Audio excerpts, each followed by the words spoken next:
रायगडच्या कानाकोपऱ्यातील प्रत्येक घडामोड, सत्याचा शोध, जनतेचा आवाज. आता बातम्या सर्वात आधी, सर्वात वेगाने आणि सर्वात विश्वासार्ह पद्धतीने.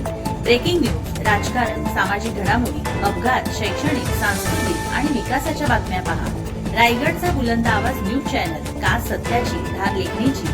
आपल्या हक्काचे न्यूज चॅनल, रायगडचा बुलंद आवाज न्यूज चॅनल. लाईक करा, शेअर करा आणि सबस्क्राईब करा.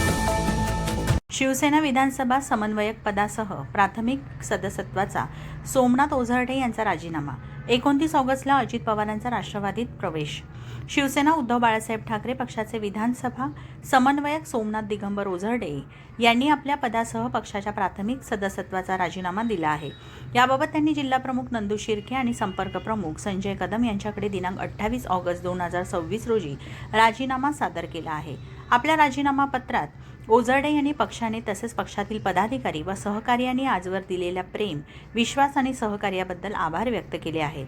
विशेषतः मागील जिल्हा परिषद निवडणुकीच्या काळात मिळालेले मार्गदर्शन, सहकार्य आणि पाठिंबा याबद्दल त्यांनी कृतज्ञता व्यक्त केली. हा निर्णय कोणत्याही व्यक्तीविषयी किंवा पक्षाविषयी नाराजी, द्वेष अथवा वैरभावनेतून घेतलेला नसल्याचे ओझरडे यांनी स्पष्ट केले आहे.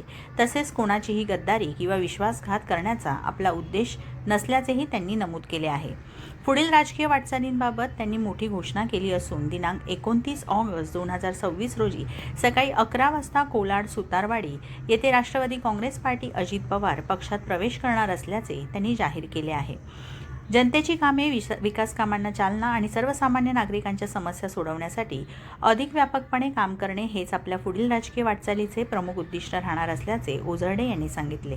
राजकीय भूमिका बदलली तरी आजवर सोबत काम केलेले पदाधिकारी, कार्यकर्ते, शिवसैनिक आणि सहकाऱ्यांबद्दलचा आदर कायम राहील. तसेच वैयक्तिक संबंध व आपुलकी जपण्याचा प्रयत्न राहील असे त्यांनी राजीनामा पत्रात नमूद केले आहे.